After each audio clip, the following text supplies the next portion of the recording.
Welcome to the Indian Gaming Association's The New Normal webcast. My name is Lisa Johnson. I'm the conference manager for the Indian Gaming Trade Show and Convention. I'd like to share a few housekeeping tips before we get started. Everyone is muted by default except for our speakers. If you have any questions during the presentation, please type them into the chat box. Now, without further ado, I'd like to introduce Victor Rocha, conference chairman of the Indian Gaming Association. Good morning, Lisa. Welcome, everyone. Welcome to the New Normal, your go-to source for conversations about the gaming industry and critical issues facing Native American tribes across the country. I'm Victor Rocha, conference chairman for the Indian Gaming Association, and today I'm joined by two people who need no introduction: the executive director of the Indian Gaming Association, Jason Giles, and glorious leader, Chairman Ernest Stevens Jr. Good morning, Chairman. Morning. Today, we're discussing Indian country's response to the federal rollback, specifically how we here at the Indian Gaming Association are addressing these challenges. With federal protections under threat and political uncertainty growing, tribal governments are once again being called to defend their hard-won gains. We'll explore what's at stake, how we're responding, and how and why now is the time to stand united. So, good morning, Chairman. Good morning, Jason. Morning. So, as you guys can tell, this is we're kind of talking about instead of bringing on guests and talking about issue, we thought it was important that we discuss some of these changes that are happening in the administration, the policies that have just are devastating Indian country. But let's kind of start. Let me go a little away from our questions. And Jason and Chairman, let's talk about what just happened in the budget cuts. You had all these budget hearings and stuff like that, and then they had a special legislation to claw back all of the gains. And you're seeing Indian country, you're seeing PBS, you're seeing NPR and stuff like that. What exactly happened, Jason? Well, here's the thing. They debated this bill for a long time, since Trump was inaugurated. They cut the deal with the Biden administration before Trump was inaugurated to get us some runway for Trump to implement his budget with the Republican Congress. And because of the thin margins, it took them longer than I think they thought it would take. And also, they had to rely on this reconciliation because they weren't going to be able to overcome filibusters in the Senate. So they used reconciliation, which is just simple majority. So, they got, honestly, the budget itself didn't change that much from what Biden and them cut the deal with right before he went out of office. It was more about like all the Doge cuts and everything like that. What's going to happen to that? It's not like this Congress, they did not defund the Department of Education. All those positions are funded, but they fire 1,500 people from the Department of Education. So you can look at this budget and see all the money there, but OMB and Russell Vought have already told you and forewarned that a lot of this stuff is not going to be spent. So that's what you saw with the rescission package, where they went after public broadcasting, NPR, PBS, and some other programs to sort of at least have the, legally now they are taking that money back and they don't have to spend it. But whether that means, moving forward, they're going to spend all the money that was appropriated in this budget, I don't think anyone knows. And I think at this point, Democrats are probably not going to be willing to negotiate any further because anything they do can be undone in a rescission package, which is just, again, a simple majority. So even if they want to just, carry on and do a bargain with the Republicans and go through normal order starting in September, they have no guarantee that a Republican simple majority, however many weeks later, won't just undo all the things that they disagreed with Democrats about. So really, and in this budget, we have a lot of our full funding for whether it's IHS or schools and everything.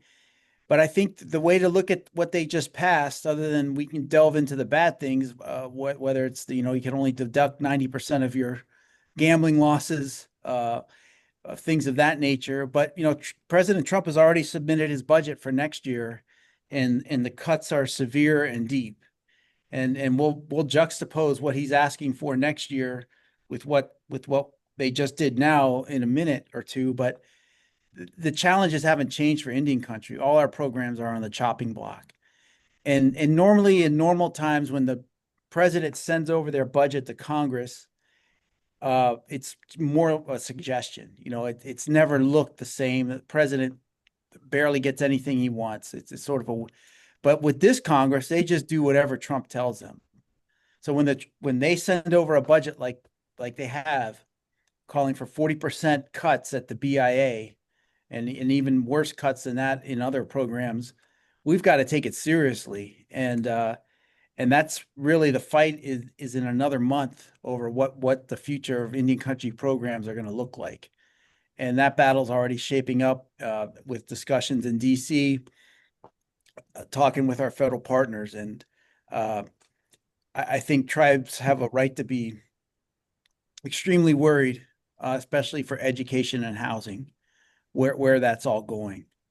So really, Victor, you pass a budget, one big beautiful bill that's going to add $3.5 trillion to the deficit, while slashing a whole bunch of programs for Medicaid, Medicare, SNAP, all of that, while plussing up Department of Homeland Security and Defense.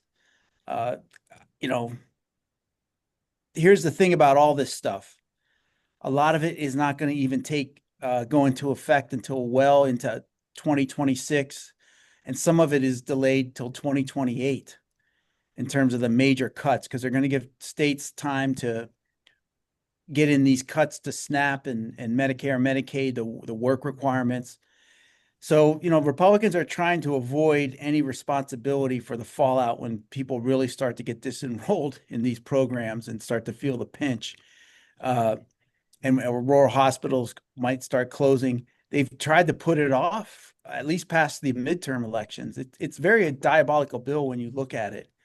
And the things that are good in the bill, like, immediate capital tax deductions for corporations, I think that starts this year. So whatever you're buying, new equipment, and that might give the economy a nice little boost here while he's trying to get all these tariffs implemented. So they're really trying to game the system. I don't know how well it'll work. It's unprecedented in trying to make economic policy like this, trying to bend it to their will, really, and telling companies to eat the tariffs. You saw GM report $1 billion second quarter loss, and they said it's I saw that. Yeah, I read that last night. Yeah, and then they're projecting another 3 to 4 billion loss moving forward for the rest of the year. So I guess GM has decided to eat the tariffs, and they're just going to make less money. Right. God forbid when Elizabeth Warren or some lefty Democrat wants to raise corporate taxes, they all howl and cry around. But right now are they really going to eat that can't last. People will start selling shares. Their stock will go in, to the bottom pretty quick. But so far it seems to be working. So, well, Chairman, speaking of working, you've been traveling around the country. As a matter of fact, you're where are you right now? I'm in Phoenix. You're in Phoenix for so what are you hearing on the ground? You have been traveling, you've been out there as the chairman of the Indian Gaming Association, talking to everyone. What are you hearing on the ground level? Well, let me back up just for a second, Victor. I want to acknowledge my friend Jerry Danforth. He was a tribal chairman for a couple terms at Oneida. He's a retired United States Navy Master Chief and an advocate in the Indian business. And he went to the spirit world on June 1, and but he taught me a lot in terms of demeanor and in terms of working the hill. And, he was on our executive board and worked by my side, whether it was my friend, whether he was chairman, whether he was working in the business field. But he taught me about demeanor. And so I'm trying to, with his spirit and energy, trying to keep my demeanor in the right place. And so, again, I wanted to acknowledge him. My team was at the Washington Indian Gaming Association. I apologize to all my constituents there, but I just couldn't keep moving with the passing of my friend. But we did make it to OIGA, and where Jerry had a good presence there in his day as well. And again, our team went to Washington Indian Gaming Association annual show, and we went to OIGA. But the message that we stay focused on is that, it's up to the leadership. They're the best lobbyists in this world. We have great lobbyists in town, and great lobbyists regionally. They work hard, for some of them from decades. Some of them are new to the game, and some of them are ex-tribal leaders. But the best lobbyists, the best voice are the elected officials. I stood with Governor Wasson, at Cheyenne Arapaho, and a bunch of other Oklahoma leaders, and we talked about it. And I was listening. I tell you, I was actually listening to their message at the Oklahoma Indian Gaming Association conference, and then the moderators turned and looked at me, and I'm saying, hey, you guys are hearing it from the choir, because nobody's going to listen to anybody more than our leadership. And there's not one leader in Indian country that has the kind of pull that he can just say something and then everybody falls in. That doesn't happen in Indian country, and it shouldn't happen in the United States of America, and it shouldn't happen whether it's Democrats or Republicans. So the leadership, whether it's our leaders in Washington or the leaders in Indian country, we have to take a stand and let them know that we stand on behalf of our communities. We stand on behalf of the treaties and agreements that we have, the compacts we have, and we stand by governments who have been in government since long before there was a United States Constitution. Again, no one person in Indian country has that authority to do whatever they want, and that's what Indian Gaming Association is all about. Working together, getting the message together, and doing the things we need to do to protect tribal sovereignty, to protect our communities and the future of our children. And here, Jason will be the first to tell you that as soon as this stuff came down the pipeline in this new administration, before they're even sworn in, you had to work the Hill. And as this stuff started to unravel, we start to understand how serious it is. But again, my friend Jerry Danforth said, has to be about demeanor. So I'm not getting excited. I'm not getting mad at anybody. I'm not accusing any side of the aisle. What I'm trying to tell people is the leadership needs to step up to the plate and get to Washington and speak their mind. And they've done that, and not just because of my encouragement, because they know it's up to them. This future of our budget, future of our sovereignty, future, who knows what's going to happen. Yesterday, it was crazy stuff on CNN, but the day never changes for tribal sovereignty. The day never changes for our rights as governments. Governments that's existed since long before there was ever a United States. And we've worked with the United States. We haven't, our gaming operations aren't run by the way we run them. We run by compacts and by the Indian Gaming Regulatory Act. That wasn't our baby, but we've embraced it, and we've ran it in precision style and very little controversy. We do it the way we do it in the best way we can. And there's no way anybody should be taking a look at us as any issues, taking a look at us as a way to try to change things, because what we're doing in Indian country is good for Indian country. And what we're doing for Indian country is good for the United States of America. Ask any recession, any time we've had any struggle in the budgets of the United States of America, Indian country has been there for this country, for this world around us. 700,000 jobs, direct and indirect nationwide. In Indian gaming, these are the things that are making the world turn in our economy, and we continue to do that. And we should not have to fight for something that's written in stone, that's written in compacts, that's written in treaties. We shouldn't have to be fighting for that. But if we do, the bottom line is strong, respectful demeanor, and the leaders lead the way. The men and women leaders of their communities will lead the way and educate this administration about the best knowledge, the best way to move forward and defend our rights as governments. That's the only thing that we can do. And, people might think that I'm putting it pretty simple, but remember, Jason and I and our team, our staff at Indian Gaming, right from the second this came down, we were in Washington. We were pounding the hill when there was nobody in town, but there was plenty of staff. A good time. Well, there's nobody in town to educate the staff. And what we found out in our work on the Capitol Hill is that a lot of staff, they know what we're doing, they know what we stand for, and they know who we are. So it's not like strangers. It's not like we're going to start over again. But when you see some of the advocacy that's going on Capitol Hill right now, some cases we have to start over. And if we don't fight for what's ours, if we don't fight for what's right, legally ours in Indian country, we are going to have to start over. And we can't afford that in Indian country. I'm sorry. No. This is exactly what I want. This is exactly what I want, because it's important to discuss what we at IGA are doing. That, you know, I'm always amazed at the depth and the breadth of this organization, you know, of the lobbyists and the lawyers that you guys working in the background, and the support that this organization has. You know, I live in California. Some of these people may or may not know, but, you know, so I'm not in Washington. I'm over here in California in my little bubble. So it's always wonderful to see what this organization, and I'm very proud of what we've done here at IGA and what we continue to do, and the work that you do, Chairman, and more importantly, and you know, the staff that you have behind you and how you lead and stuff like that. So I don't want to blow smoke, you know what I mean? But I think it's very important that we discuss what we're doing and what we're able to do, and, you know, even more importantly, sometimes what we're not able to do, because I think that's, you know, I think that's important too. But I think we've come upon some new challenging times, and it's very important that we're focused. You know, this is much different than the first term of President Trump. This is a lot more aggressive against some of the policies and some of the programs that Indian country are really dependent on. So, you know, I know you, Chairman, as a former graduate of Haskell, you know, this is a big deal. They lost a lot of teachers. You know, the last couple of weeks I've been seeing the American Indian Arts Institute, the one in New Mexico. You know, they're getting ready to be devastated through this whole thing. So Right. I think it's very important that we discuss. You know, you can't discuss a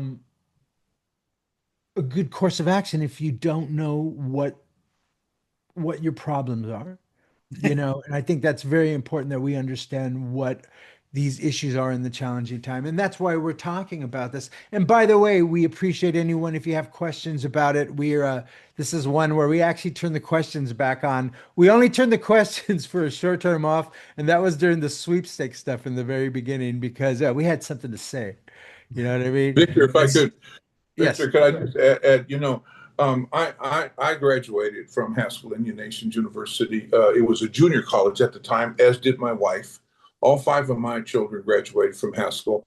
And when I walked the stage in 1983, it was a miracle to see someone like me to be able to make it through college. And I had different motivations, and my professors helped me to understand what the real priorities were for Native America and for my own personal life.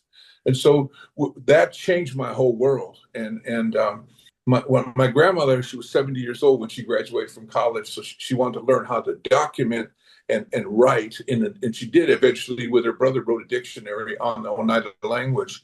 But she came to my graduation, and she said to me, she said, I went to school here too. I had no idea. She said, yeah, it was in the 1920s. She said, and I didn't finish because they were mean to me. So fast forward to 2025 Haskell graduation. Dr. Lois Stevens, my youngest of the Haskell graduates, she's an associate professor at the University of Wisconsin, Green Bay. She gives the Haskell commencement speech, and she talks about that the struggle of when her grandmother was at Haskell, and a lot of relatives and her own parents, and now her. And what she said to them is, at each one of those phases, initially it was about kill the Indian, save the man. And that change transitioned over the years to one of the best universities in the whole world. But yet this thing happened in the early part of this new administration, and yet we're working through it. And what my daughter, Dr. Stevens, said, it's no different now than then. We made it. We're standing strong. We're standing in front of you, and we're going to win this fight. And the Deputy Assistant Secretary Scott Davis was there, and he listened to her, and he spoke that day too. So we have challenges, but we have opportunity. We have young leaders like that are there ready to go to fight, go to battle for us. But back up just a second to when these things first came down, we were in Washington. And I always walk at nighttime to the monument and get my exercise, the last thing I do. I missed my walk the night before, so I decided to walk the Capitol the next morning. And the next morning, as I'm walking to the Capitol, I ran into 3 batches of tribal leaders who, with their tribal educators, their tribal college officials, and they were working the Hill immediately because they understand what it is, what tribal colleges does for Native America. It doesn't just educate us, it helps our students go on. Dr. Lois, she never went into anything but from Head Start to graduate from high school. That's her whole education was Indian country. But yet she went to Kansas University and got her master's and her PhD, as did my other daughter. My son Brandon, the vice chairman of Oneida, has an MBA from another place. Education is key to us, and we're going to fight for that. So, and my wife is a graduate of IAI as well. So we're all connected through this, and these are the things that have made Indian country a better place. And then and there are collaborations with other universities, and it goes beyond that because these universities are being hit. There's strong Indian programs in these other universities. So education is important. You can't attack education in Indian country and not expect us to fight back. Again, we'll fight back in a dignified way. We'll fight back in a strong way, but we won't take it sitting down. Education is our priority. And for us to be able to be where we are today, remember, 700,000 jobs. I think we're like the 14th highest employer in all of the United States of America. Pre-pandemic, I think we were about 11 or 12. But we don't get here without education. And those educational opportunities come through Native education, come through our Indian programs. We'll be where we are today. And that's what we got to keep fighting. And I noticed Jason has a Wisconsin Badger hat on, one of the strongest educational institutions in the whole country when it comes to Native America and Indian law or Indian studies. And we're all getting better. We just have to stand up. Again, when it starts with the tribal leaders, but we all have to fight our fight. So that's a sports team, Jason. I thought it was like the Honey Badger thing. I know Yeah, nothing about sports. So. might as well be. Yeah, They're Institute of Higher Learning. Their sports are secondary, yeah, if you want. yeah. But I mean, the Indian colleges. What programs are we looking at, Jason? You mentioned. So Yeah, what we're I mean, looking at is like you said. So there. I saw from what in my role in Pachanga.net, you see that the colleges are really hurting. They expect to be, it's worse than that. They're going to be wiped out. The yeah. Head Start program's already wiped out. And in the president's budget, under BIE, 33% reduction in BIE. I could break that down to what that means, but here's the main one: 100% elimination of construction resources for BIE. So if you wipe out their ability to maintain buildings or build new ones, educational buildings, you're not going to have much left of a Bureau of Indian Education. And they just, got rid of the Department of Education. U.S. Department of Education barely exists anymore. They fired everybody there. So they're going after education big time. Really with they haven't really expounded on why Indian education is their main target. At the same time, they're plussing up historically Black colleges and other trade schools. So we've been fighting. This is not our, we're gambling, we're gaming, and we're going to keep our focus on these, important gambling issues, the Commodities Futures Trading Commission and everything Which, else. by the way, we'll be talking about that next week. There's Yeah. like so many. Mhm. This last night, California tribes filed a lawsuit. Looks like it's a RICO lawsuit against Kaushi and Yeah. Robin Hood yesterday. So, there's Yeah, I read got that about it on at my list. Pachanga.net, but we'll be Right. discussing that in detail. But Jason, I think it's very important that, in our role in tribal gaming, because, tribal gaming has really elevated tribes, you know what I mean? And generated revenue there that wasn't there 30 years ago. Mhm. And now it seems like there's the financial shift again. You're going to start seeing a lot of financial shift go back on the tribes. Is that correct? Well, that's what's left unsaid is how are we going to, it's not just education either. It's HUD. When you flip over to what they want to do to HUD, cut public and Indian housing by 33%. Again, that's a wipeout pretty much.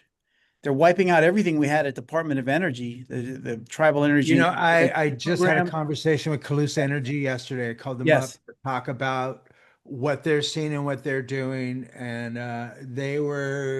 we talked as they threw themselves out of the window of a very Yeah. high building. So, Yeah. Yeah. And so you can't really understand what the administration's reasoning is behind this, other than they're just going after, frankly, what I think where they perceive they'll get the least amount of pushback. But we to date, it's just been incredibly difficult. Like you mentioned the what is it? Institute of American Indian, Native and Cultural. They wiped them out completely, 0%. right. So you're looking at, Legendary Yeah. college, Preston Singletary went there, Preston Singletary. I mean, all these Native American art, yeah, all these incredible legendary Native artists, gone. So I don't know how Sippy and Haskell can survive this. I we've got our friends in Congress, and we're going to be pushing them again. But so far, the president's been getting what he wants from this Congress one way or the other. And really, what their message is to Indian country right now, I wish it was that simple, Victor, because if they're saying they want to return sovereignty and give tribes more freedom to spur economic activity on the reservation. They want to get rid of regulations that hamper economic activity on the reservation. Great. They want to give, I guess, tribal courts and governments more authority and power to spur and address issues on the reservation. They would love to see tribes be more involved in immigration, in drug trafficking, and of course the murdered and missing Indigenous women. All those things. If they want to give us more authority to deal with those, I think every tribal government will take it. But the problem is, we know the tribes that are well situated to pick up cuts in funding and those that aren't. And the vast majority of tribes are not going to be able to sustain their infrastructure unless they have some form of federal help. And there's a big hole in there right now between what the administration's saying and what the effects on the ground are going to be. And I can guarantee you, a lot of these program cuts and everything are designed to be implemented later on, but tribes will feel them almost immediately. Tribes do feel them immediately. We had all these MOUs with just something as simple as the Park Service, and now those park rangers are gone, and you have whole offices of forestry management gone. And now they're turning around. Fire season's coming up, and a lot of questions. So they are now getting their appointees in there. They're getting their guys confirmed. There is a little better communication and outreach coming from Department of Interior and BIA, and everyone can appreciate that. But what's left unsaid, and it's not going to be answered by the bureaucrats working there, these cuts. I don't know how Indian country can survive some of these cuts. And at some point, we're not going to have very much left to lose in terms of pushing back on this administration and letting them know, hey, enough is enough. Now, interestingly, in the president's budget, IHS is plussed up. So that part of that is the outreach to JFK Jr., and he's got a lot of Native friends, and the Kennedy family has a long history with Indian country. I hope that that's not what it takes, this sort of interpersonal relationship. It kind of seems that's the way they operate mostly. You better know somebody on the inside. But JFK Jr. has a lot of Native friends, and I think those early cuts when they would let the doctors and nurses go, the so-called temporary government employees, that really hurt IHS clinics around the country, and he got a lot of pushback from that. And now look, in his budget, it reflects, hey, a plus up for IHS.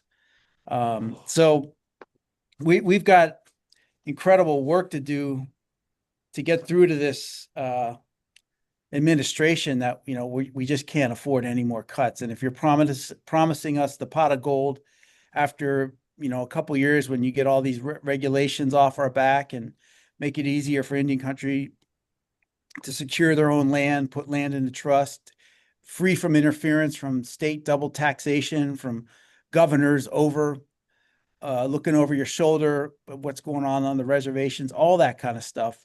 If maybe, and I think maybe the Trump administration is uniquely situated to tell somebody, the governor of Utah or Alabama, hey, knock it off with the tribes. Those are, sovereign entities, and they're going to take care of themselves. You worry about your state. I don't know that we've ever had a president tell a state that, or a state governor that. So, and Trump's unique, he will do that, right? We've seen him do it with, any kind of entity that's, with CEOs. Hey, CEOs, you better suck it up. And they comply.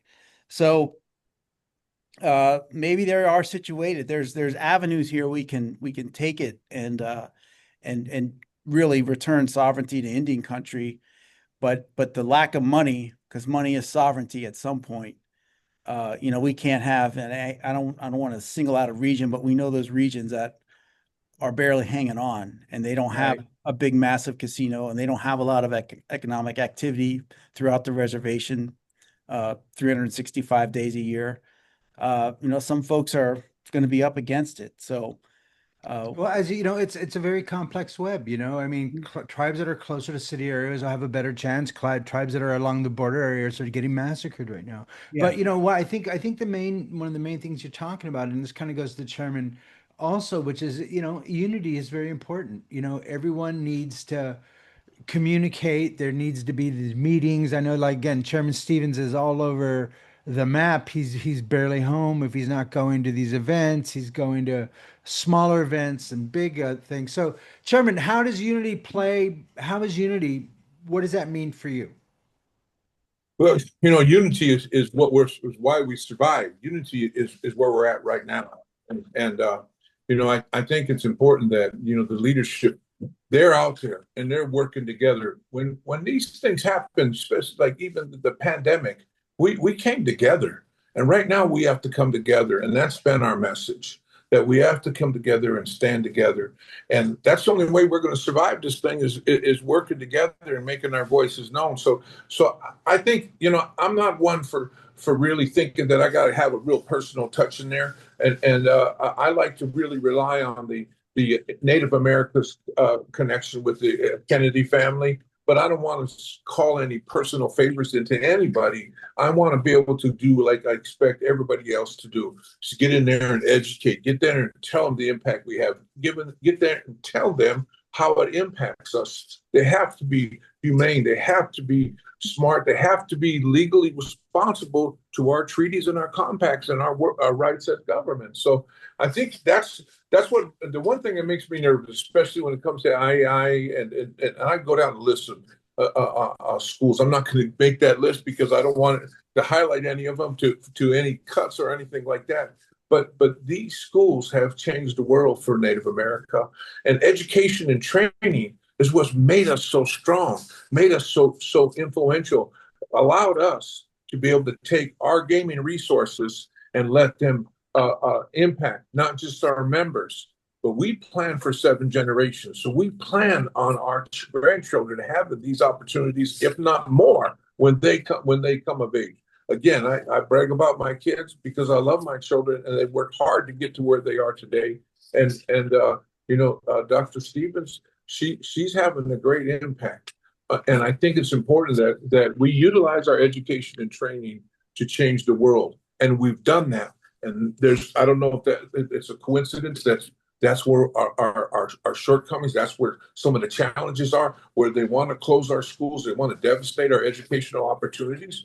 But it's these opportunities that allow us to stay face to face, hand in hand with the world around us, because now we know the systems. And in tribal government gaming, we always had to hire people to come and show us and teach us and help us. And they're good people and they did good things. But today we are the experts. And it's our job to make sure that our next generation that can walk in here and take over these opportunities Hard to do that without a degree. Hard to do that without technical training. And these things are vital to us. So I really think that we really have to work hard with this administration, and we really have to show them who we are, teach them who they are, advocate about who we are so they understand this is not one person should not be able to just come in and say, this is the way we're going to do it.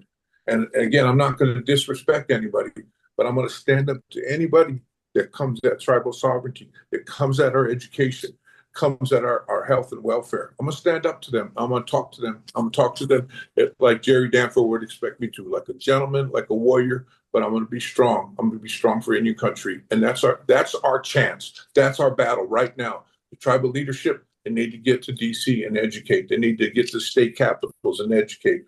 And, I had a coincidence now. Victor and Jason, or Jason knows where I am. I'm on my way to Phoenix yesterday in the airport, and my wife, she's with me. We're traveling here. We come to this big basketball tournament for Native American youth. There's thousands of Indian kids running around the hottest city in the whole world in Phoenix, Arizona.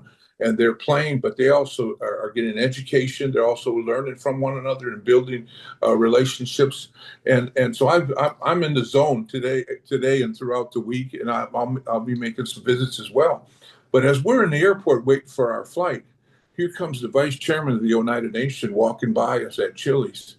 His name is Brandon Yellowbird Stevens. He's our oldest son, and he just walking by in the airport, had no idea we're there. Well, guess where he's coming from?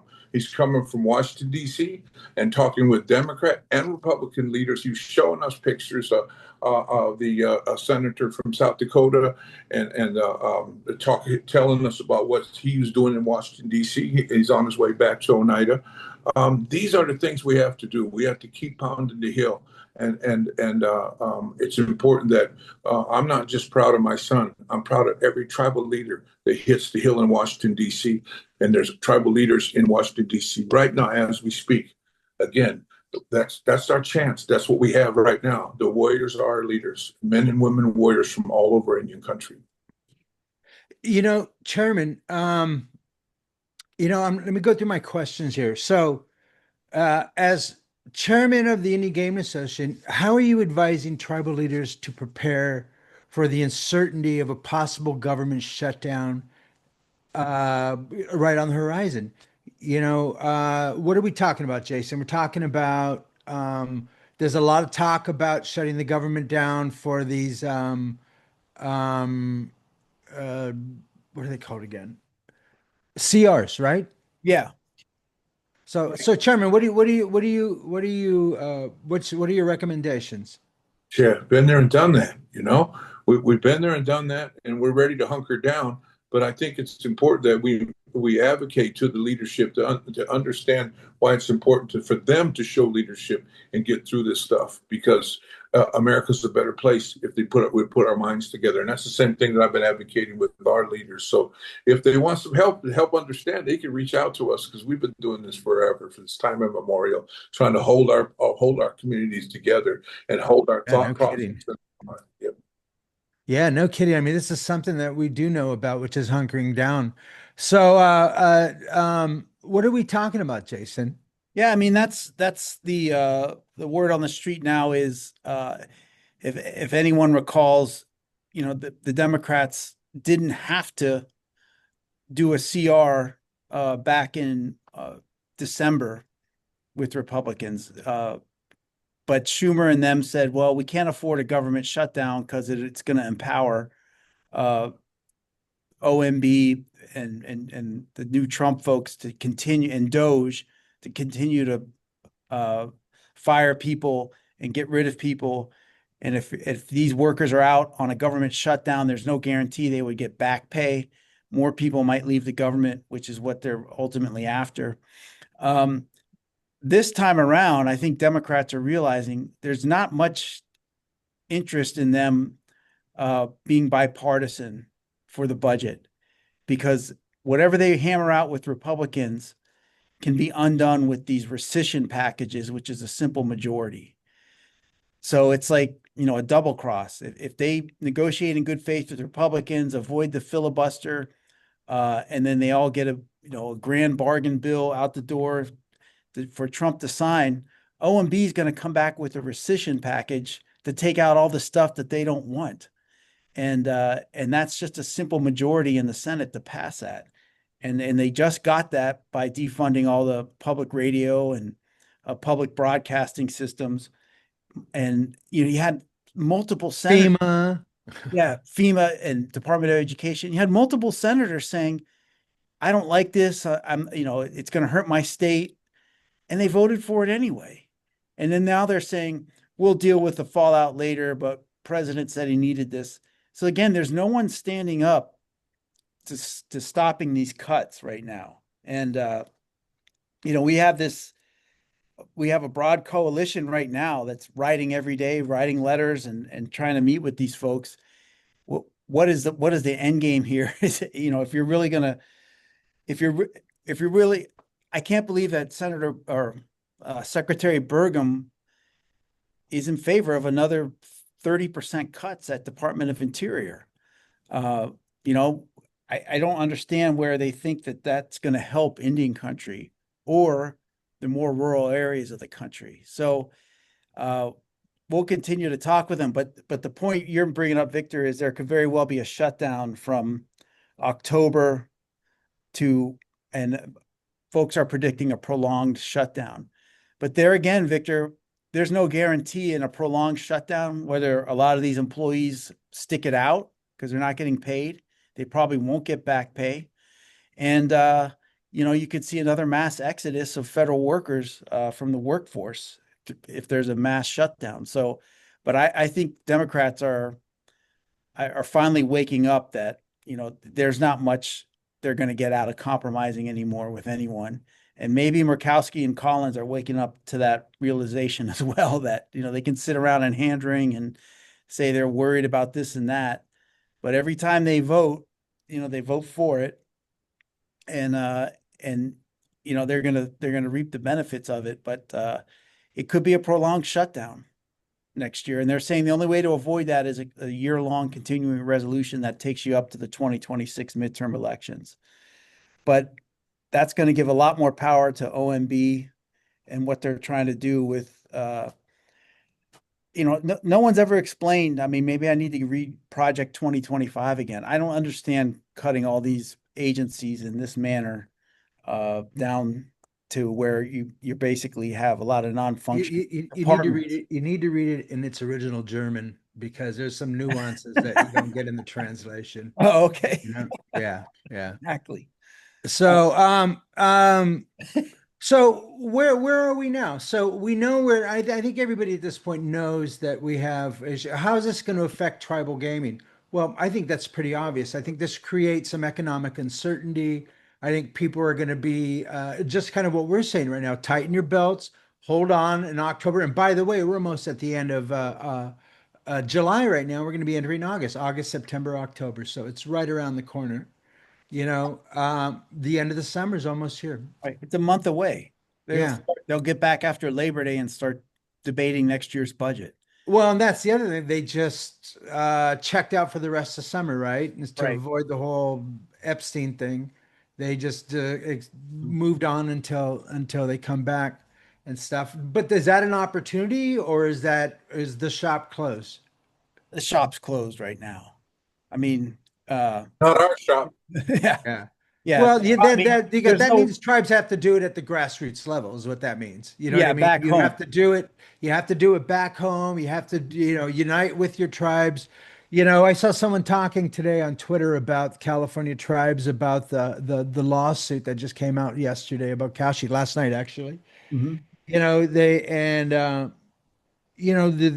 mentioned that the tribes are fighting, several different fights at the same time.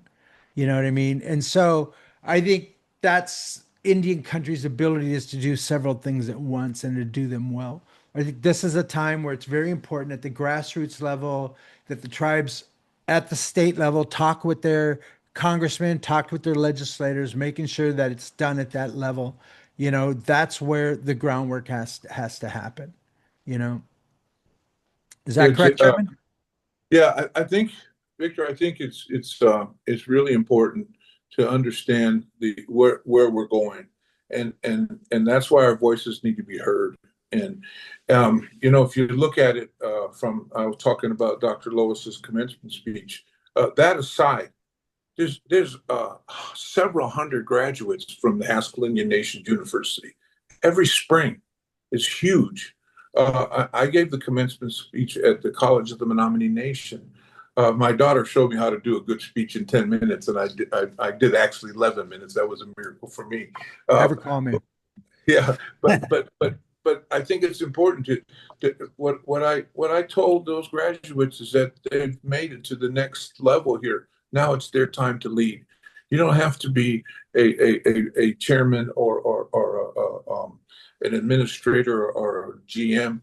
Everybody has a leadership responsibility in this world, and right now it's really important. So I think that hitting us at the core of our strength is education and training, and we have to stick up for our educators. We have to fight for that tool.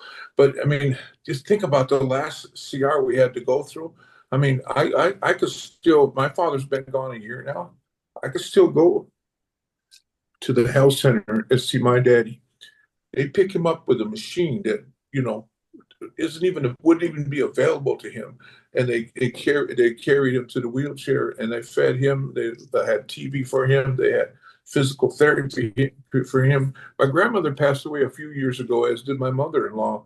Maybe that's 10 years ago now. But my mother-in-law lived with Parkinson's until she was in her 80s. My grandmother lived to 103, and they were taken care of every single day by our Indian Health Service. So it's important that we really appreciate, understand the most vital things in our world is the Indian Health Service and our education and training.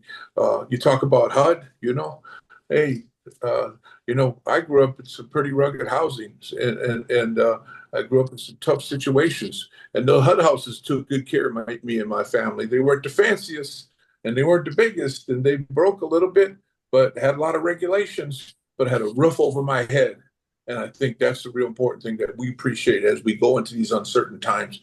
A roof over our head, a job to go to every day, benefits and retirement, those kind of things, education and training available to our kids every single day. We have to protect those, and we have to stand by those, and no one person should be able to change that by the sweep of a pen. That should not happen. And that's what we have to fight for. We have to convince the world around us that we are a team, we are a family, and no matter what color, no matter who we are, where we're from, we're all in this together, and we cannot go backwards. We have to figure out a way forward.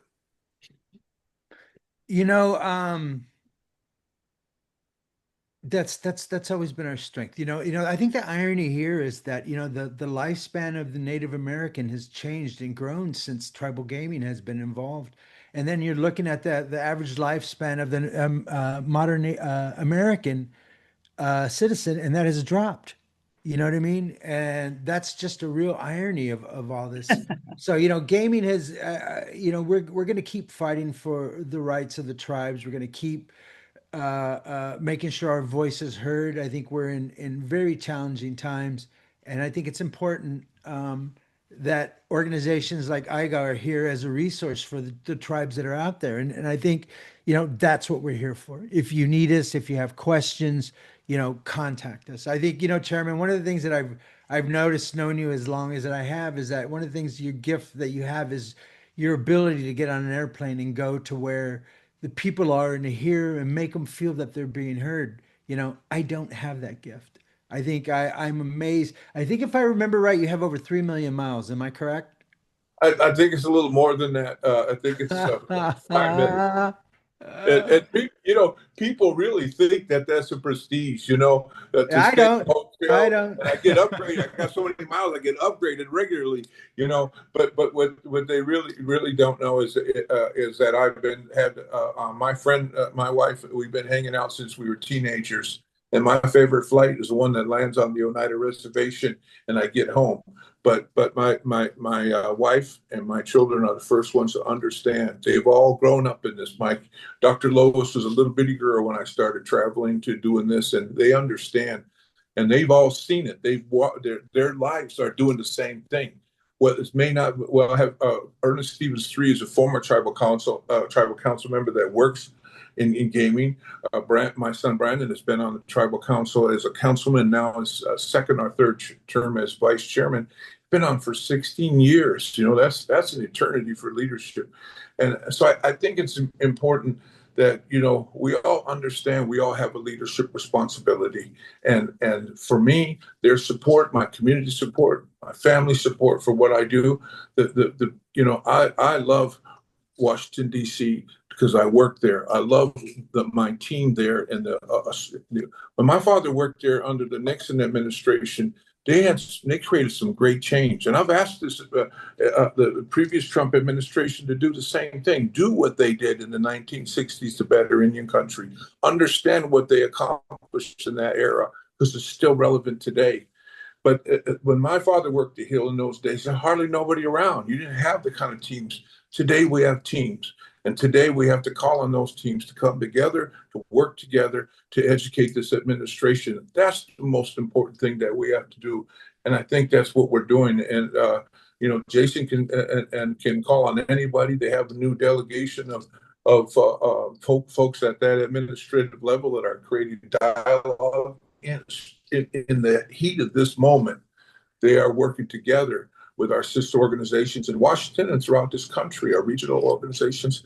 That's what we do. That's what unity is. And that's what makes us all leaders, whether it's the young kids trying to be good leaders as in grade school and junior high, to high school where they have a little more challenge, to college where they could become the educators and teachers.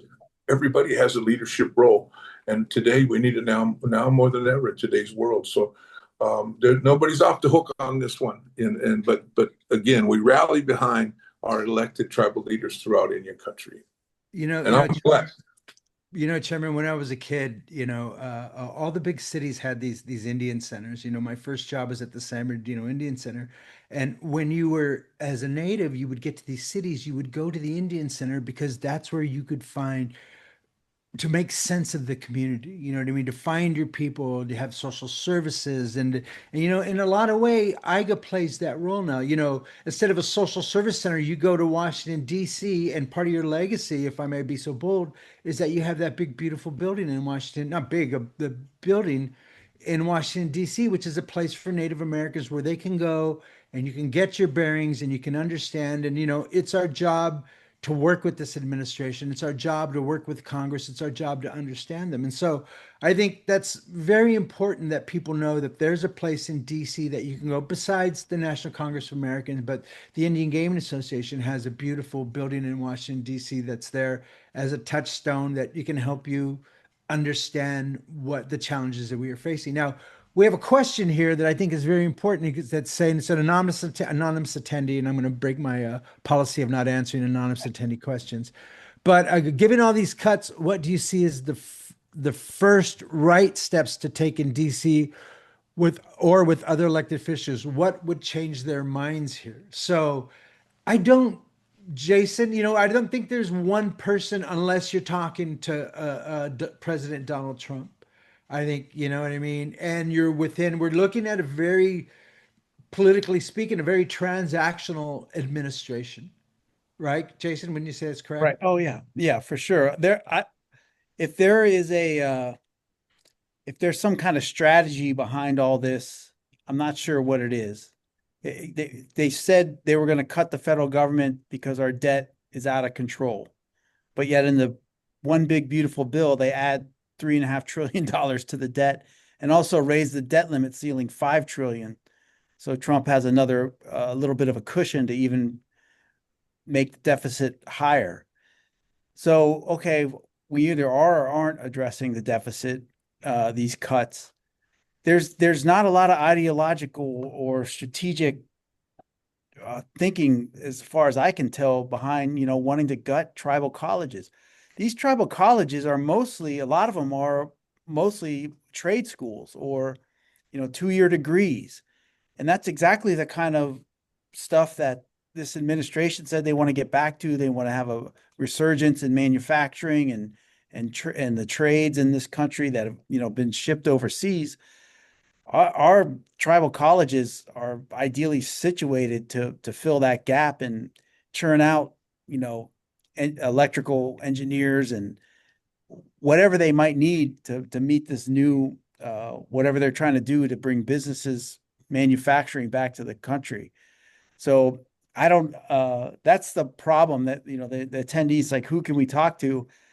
I think you've really got to start to uh, we've got to start talking more with our state and local folks, because if we're going to lose rural hospitals, most of our rural Indian hospitals, I would say that it's 50-50. They're serving Indian and non-Indian population.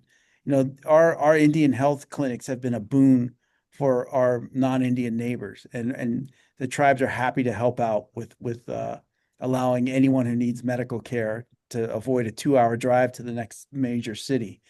So, tribes are ready to partner. We like a lot of the uh, you know, messaging that's coming out from Trump's appointees about they want to work with tribes and restore more sovereignty. But we've got to see some more, something bigger than just cuts after cuts after cuts, and they're going to shrink the federal government down to what? I don't know.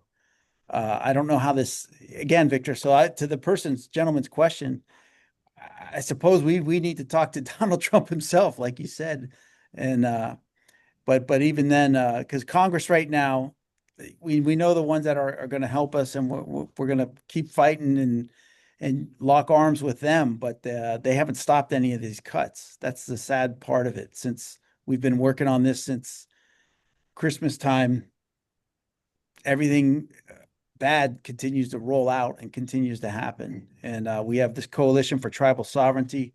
They've got a great document that breaks all this down.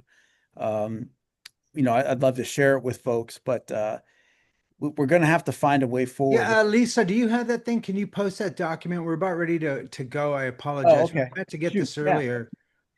We'll put that up right now. I apologize. That's totally my oversight. It's definitely new. It's a new way of doing things Yeah, here it is. It's on chat. in DC for the tribal organizations and for Indian country. But again, we need to get in there and take them at their word and just explain how zeroing out the Native Arts Institute is going to help anyone. And that's when you need to talk to your senators in New Mexico and say, are you really going to, that Art Institute probably employs a couple hundred people, and all the ancillary businesses that sell things to the Art Institute up there in Santa Fe. So everyone has a stake in this. If Indian, and then we didn't really talk about the gaming aspects, Victor, but the CFTC stuff, that is an existential threat. If everyone can just start betting on their phone, in Utah, in Hawaii, everywhere, if you can do sports betting in Oklahoma on your phone just by going through the CFTC and those companies that are being regulated under that, you got to look long term. Our casinos are not going to last. Yeah, well, Jason, I think what you're saying is that everybody needs to move to these swing states where your voice is going to will be magnified and will be more important. So Pennsylvania, Michigan, all these states that are very important in the next election cycle, this is where the pressure needs to be. Right. Politically speaking, really, seriously. Well, go ahead, Chairman. Okay, I'm trying. I don't want to cut, because I like listening to Jason. I don't want to cut him off, but hey, when it boils down to it, when it comes down to it, the heroes in my world during the pandemic, and the heroes in this world coming forward are those frontline people that work in gaming. Over 300,000 direct employees, and most of them just trying to create a better atmosphere. So those during the pandemic, I became a little bit more of a gambler. My wife keeps me on a tight limit. So we're not spending a lot of money, but there's food and there's people you get to visit. So we spend a little time in the casino. And like you said, I go to all these casinos all over the country. I play my limit once in a while, but mostly I interact. And when you see the people, they look at me kind of strange when I thank them when they're wiping the machines down, or they're getting change, or they're cooking in these amazing restaurants we have. These are the people that make the world go round. And Victor and Jason, when it's all done, these are the first ones that are run into trouble when people attack our rights as governments, when they try to curtail or derail what we're trying to do, whether it's at the tribal colleges or whether it's in our casino. When we have to cut back, these are the people that are impacted first, and they are the most important people that make this world go round. And of the 300 plus, all the way up to 700,000 indirect, these are the priorities for us. Keep people working, being able to pay their bills, people have on their Indian gaming, people have been able to put their kids through college. Believe me, I know it. But also these people have been able to put money aside, have a mortgage, buy a nice car. These kind of things are available because of Indian gaming and because of tribal governments. Our rights as governments we protect those, and that's what this is about. But the bottom line is we impact the communities around us. Probably half of our employees are maybe from our community, but are not enrolled tribal members. So we make the world turn for a lot more than Native America. Our success doesn't stop at the reservation boundaries. Our success resonates to all colors, to all nationalities. And that's what's impacted when people think that one person, I didn't say many names, but no one person, that's the only thing I said today, no one person in Indian country has the kind of authority to create a change that will definitely negatively impact us. And we have to fight, we have to stick up for our rights, and we won't do it in a mean-spirited way, and we won't accuse and we won't be rude. We will educate about the true aspects of tribal sovereignty, but as important, help them understand what they impact goes far beyond just Native America when they come out after us. And we have to fight for it. We have to fight for our children. And that's what we're doing in a good way, in a respectful way. Well, I can't say a better way to end the show. So thank you, Chairman.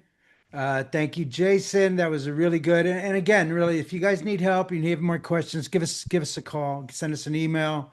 That's what we're here for. And more importantly, unity is everything. So again, Chairman, thank you very much. Jason, thanks for doing double duty, my friend. And everyone that joined us, thank you so much. We'll see you guys next week. Thanks, Victor. Okay, thanks, Victor. See you guys.